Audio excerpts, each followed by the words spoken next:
Hey guys, a few weeks ago, a company called XAegis sent me over a bipod to take a look at. I have already opened the box, but this is exactly how it arrived inside of an Amazon box.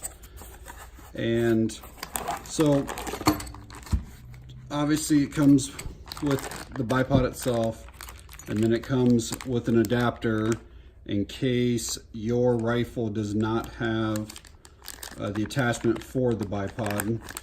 You can use this if you have like a Picatinny rail on the bottom side of your rifle. You can use that one.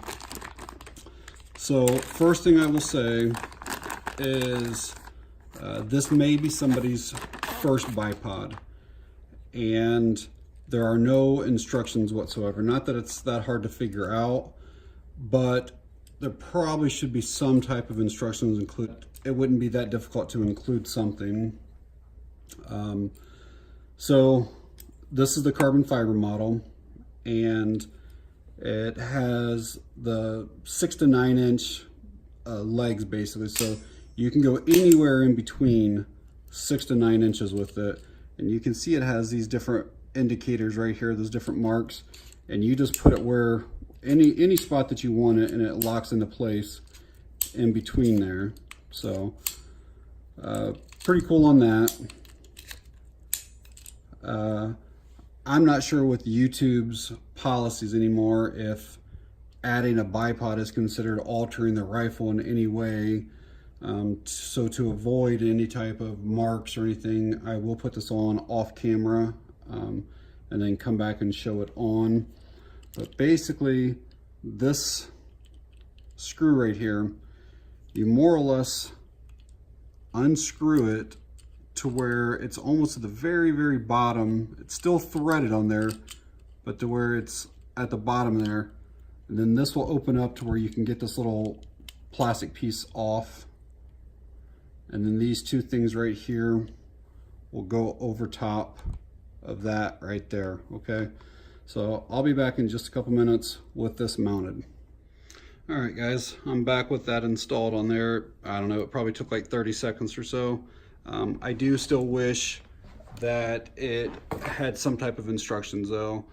Granted, it's pretty easy to figure out, but some people may have not have known that you have to remove that little piece right there. So that's doesn't get used. That just prevents the little pieces from falling down through it, you know, during shipping and stuff. Overall, pretty easy. This would not be a gun that I would keep it on.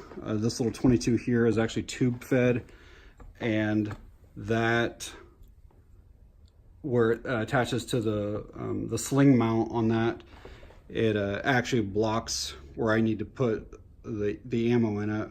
I just had this gun out already, so I decided to attach it to that real quick. So overall, the springs seem really good.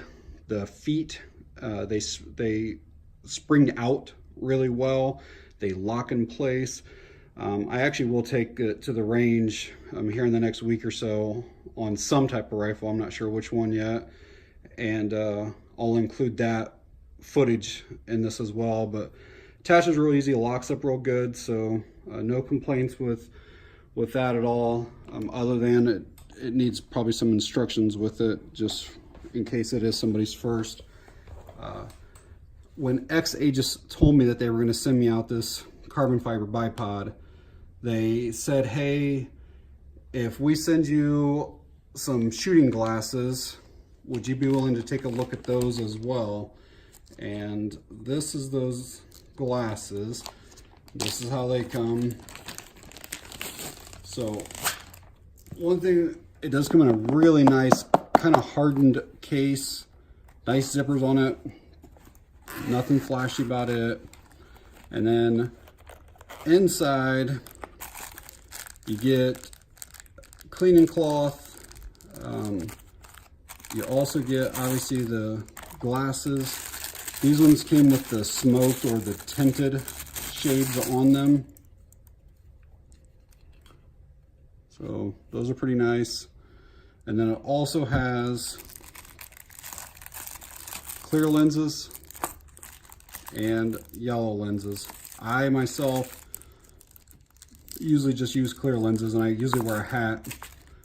If you want to change these out, there is this little lever on each side here, and this is the first time I'm doing this, but you got to basically pull these pieces out, then that pops out. You can pop your clear one in and then change out your nose pieces, and these will go back together then, and then you just lock them back up, you know, the way that they were. So pretty easy on that if you decide you don't like the black ones or whatever. Again, I will wear these whenever I go to the range and try out the bipod itself, and then I'll give a little bit better report on how the comfort was, like with my hearing protection, if it interferes at all with that. My glasses that I have right now are, the stem on them is a little more straight across. These look like they come down at a little bit more of an angle. Overall though, they're very lightweight. They have really nice side protection on them. So we'll have to see what the comfort's like and make sure that they don't fog up. A lot of times when I'm wearing, you know, goggles and a hat and stuff like that, they tend to fog a little bit. So I'll report back on these and see what they're like. But yeah, I think these are $15 thereabouts, but you really get 3 pair, and it's something that you could easily put in your range bag, and the case kind of helps protect it. The ones I have right now, I actually just lay in there so they get scratched up a little bit. But and then that bipod was around $25, which actually isn't too bad. It's actually one of the cheapest carbon fiber ones that you'll find anywhere. So yeah, again, it's pretty nice for $25 on that. So I'll do a part 2 of this video and update everything once I get back from the range. But alrighty.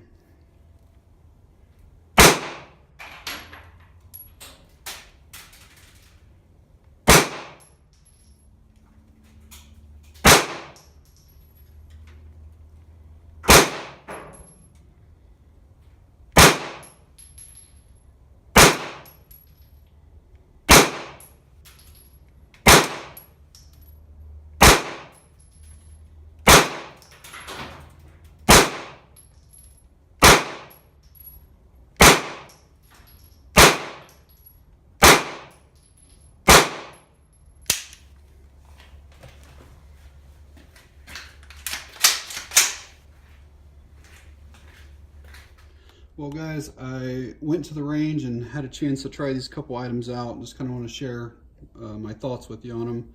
So first up, the carbon fiber bipod. I really like it a lot. It's very solid.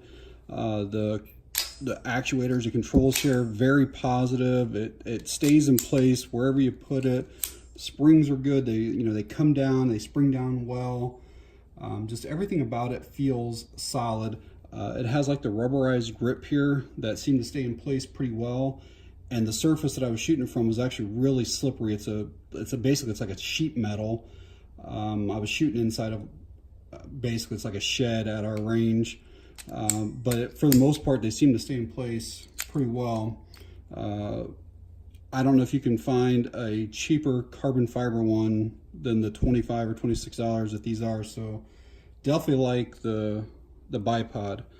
The glasses, I'm gonna be honest, I had some issues with them. First, and probably the biggest complaint I have was the space between the nose piece and the top of the glasses. I actually wear a hat at the range, and it seemed like this was interfering with the bill of my hat, and so I had to wear my hat a little higher, which then my hearing protection, it felt like everything was just kind of pushing. And I know it's a weird thing to complain about, but I definitely felt like, I feel like there's too much space here. And these are the ones that I normally use. And if you look where the nose is, there's basically no gap between there at all. So my hat comes right down here. Whereas these ones, I really did notice that a lot. And then the other thing was, and I was talking about this earlier, but if you look at my glasses, how they go almost straight back from here, whereas these ones, if you hold them, they start up here, but then they taper and they come way down at an angle instead of going straight across. And I don't know, they just didn't fit my head quite right. One of my other complaints about these is, again, there weren't any instructions. So when I went to change out the lenses, you know, I showed you this earlier, but basically just pop these up, this thing pops down, but it didn't really show you how to pull this nose piece out. And I thought that you just like pulled straight down, and I actually end up kind of partially ripping this part of the nose piece right there. And it's because I didn't really know what I was doing. And what you have to actually do is you have to squeeze in on this like pretty firmly, and then at the same time, I mean, it's hard to do. Then they finally pop out. And it's kind of the same thing when you go back in, you kind of got to squeeze a little bit. But so yeah, I'll show you that piece right there that kind of tore just a little bit when I was messing with it. So, you know, a decent pair of glasses costs, you know, $10, and these are $15 for 3 pair. But I do think that they do need to change that space between the nose there. And the other complaint was, it didn't seem like these were very wide on the nose. And you can see again, I'm kind of there, finally clicked in. But again, like mine, and these are just junk, you know, $10 ones or whatever. But it seems like the V, like the notch there is much, much wider than what it is here. So I could feel that on my nose. Like I only shot like 100 rounds between 2 different rifles today, so it wasn't like a whole lot. But I did notice that it seemed like there was more pressure on there than what mine do. So, but I will leave links in the description for both items, you know, if you'd be interested in either. But the Bipod is legit. I really do like those a lot. So, all right, guys, thanks for watching. I really appreciate it.